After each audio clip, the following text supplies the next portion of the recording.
Hi, welcome back guys. Today we are talking about how to use field maps in PowerPoint. Why would you want to know how to use field maps in PowerPoint?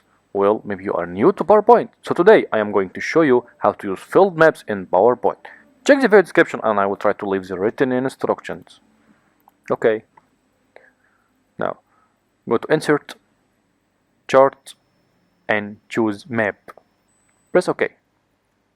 It takes some time because they're going to open, yes, an Excel sheet. Adjust its size.